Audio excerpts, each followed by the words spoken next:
آیا کہ قیامت اس وقت تک نہ آئیں گی جب تک 30 ایسے شخص نہ پیدا ہو جائے جو ہر کوئی جھوٹا ہوگا اور کہے گا میں نبی ہوں۔ اب دروازے نبوت تو بند ہو گیا، اور بند کیا تھا اللہ رب العزت نے، فرما دیا خاتم النبیین، میرا نبی آخری نبی ہے۔ مگر ایک صاحب نے دروازے نبوت کو کھولا، ایک چھٹاک بھر کا رسالہ لکھا، اور میں سمجھتا ہوں اس کتاب کے بارے میں اہل کٹیار سے زیادہ اور کون واقف ہوگا، اس لیے کہ یہی وہ کتاب تھی جس کی بنیاد پر چند سالوں پہلے آپ ہی کی کٹیار کی سرزمین ملک ہاٹ میں مناظرہ ہو چکا ہے۔ کتاب کا نام ہے تحذیر الناس۔ یہ ہے کتاب، کتنا وزن ہے اگر تولے تو 50 گرام بھی نہیں ہے، مگر فتنہ آج تک سنبھالے نہیں سنبھل رہا ہے۔ لکھنے والے دارالعلوم دیوبند کا ان کو بانی کہا جاتا ہے۔ میرے جملے پہ غور کریں گے، دارالعلوم دیوبند کے بانی نہیں ہے، کہا جاتا۔ دارالعلوم دیوبند کا بانی کوئی اور ہے، وہ ایک الگ گفتگو ہے۔ میں سمجھتا ہوں قبضہ کرنے کی شروعات انہی سے ہوئی ہے۔ مدرسے پہ قبضہ کرو، مسجد پہ قبضہ کرو، لوگوں کے عقیدے پہ قبضہ کرو۔ بہرحال کتاب لکھی تحذیر الناس۔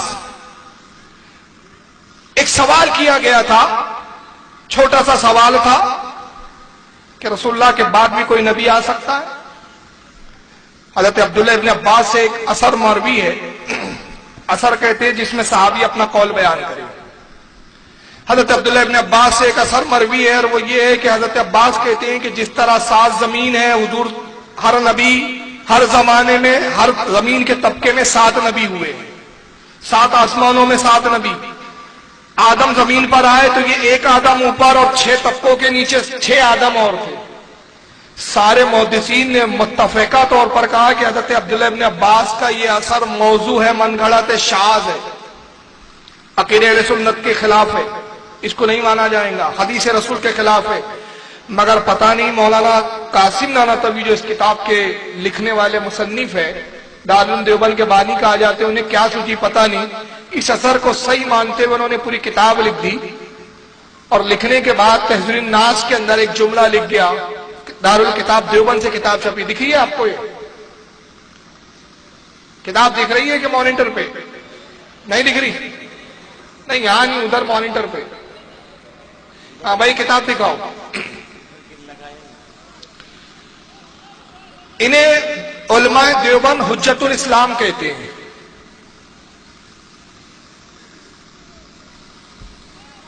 کیا نام دیا؟ حجت الاسلام، یہ لقب ہے۔ حضرت مولانا محمد قاسم نانوتوی، تحذیر الناس، دارالکتاب دیوبند یو پی سے کتاب چھپی ہے، صفحہ نمبر اس کا 21 ہے۔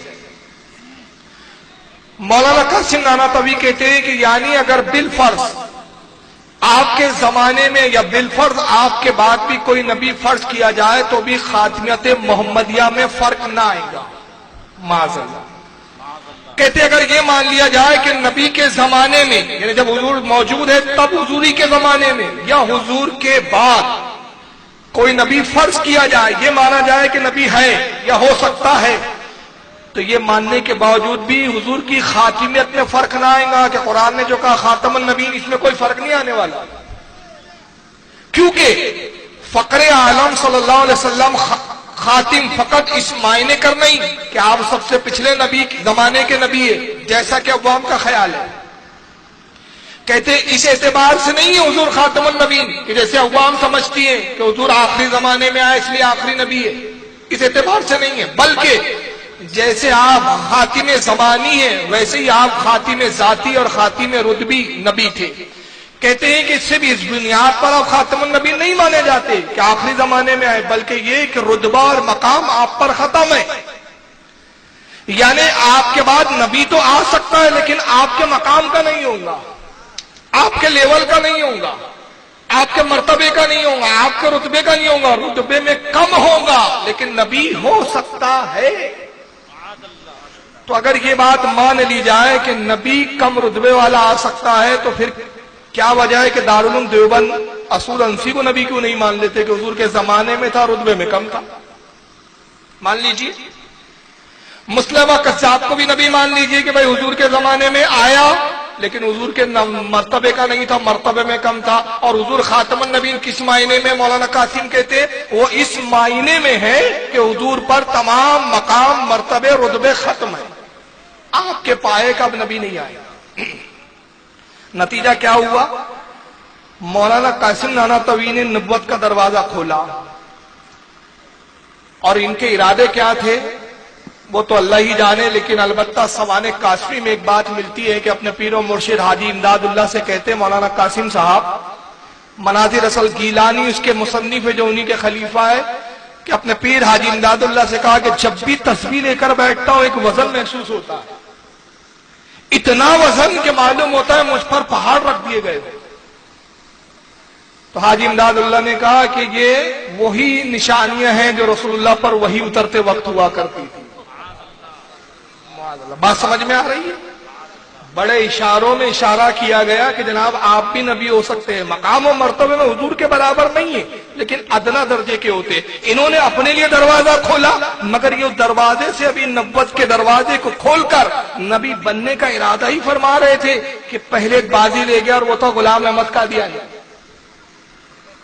उसने कहा जब रसूल के बाद नबी आ सकता है तो मैं क्यों नहीं, लिहाजा मैं नबी हूं। तब उलमा देवबंद परेशान हो गए, कहा काफिर है ये। हमने कहा अजीब बात है यार, तुम गुलाम अहमद कादियानी को काफिर कहते हो, जबकि एक तरफ तुम ही कहते हो कि हुजूर के बाद भी नबी आ सकता है। तो जब आ सकता है तो गुलाम अहमद कादियानी आ गया तो आपको तकलीफ क्या है? ताहिर गियावी साहब की एक वीडियो ऑडियो है मेरे पास, क्योंकि वो वीडियो कम बनाते हैं। उस ऑडियो में उन्होंने एक मनाजरे का जिक्र किया, और बड़ा अजीब मनाजरे का जिक्र है। नकल कुफ्र कुफ्र नबाशत। उन्होंने कहा कि जब गुलाम अहमद कादियानी ने नबुव्वत का दावा किया तो हमारी जमात के एक बहुत बड़े आलिम थे, उनका नाम था मौलाना हिदायतुल्लाह। क्या नाम था? मौलाना हिदायतुल्लाह। उन्होंने उसको मुनाजरे का चैलेंज किया गुलाम अहमद कादियानी को, कहा कि आज चल मुनाजरा कर ले। मुनाजरा हुआ तो मौलाना हिदायतुल्लाह ने कहा गौर से सुने, ये ताहिर गियावी साहब का बयान है, और तकरीर में किया उन्होंने, कोई कमरे में नहीं, ये नेट पर मौजूद है उनकी तकरीर। तो मौलाना हिदायतुल्लाह ने कहा कि तू नबी, इसकी दलील क्या है? अब यहां रुक जाए। ये है इनके और हमारे अकीदे में फर्क। आला हज़रत अल मलफूज में फरमाते हैं किसी भी झूठे शख्स से जो नबुव्वत का दावा करे दलील मांगना खुद कुफ्र है।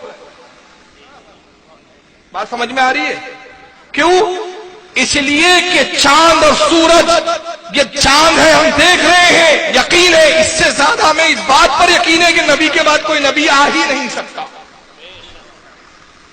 ये माइक है, आप देख रहे हैं, माइक पर मैं बोल रहा हूं, आप देख रहे हैं, जितना मेरा बोलना सुनना देखना ये यकीनी है, इससे करोड़ दर्जे ज्यादा हम इस बात पर यकीन रखते हैं कि रसूलुल्लाह के बाद कोई नबी नहीं आ सकता।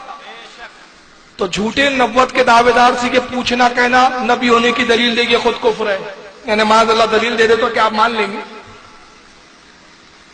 तो उन्होंने दलील मांगी, तो उसने कहा कि साहब मेरे नबी होने की दलील ये है कि अल्लाह के रसूल हजरत ईसा ने कहा, तो इंजील के अंदर है कि मेरे बाद एक नबी आएगा, उसका नाम अहमद होगा, वो मैं हूं।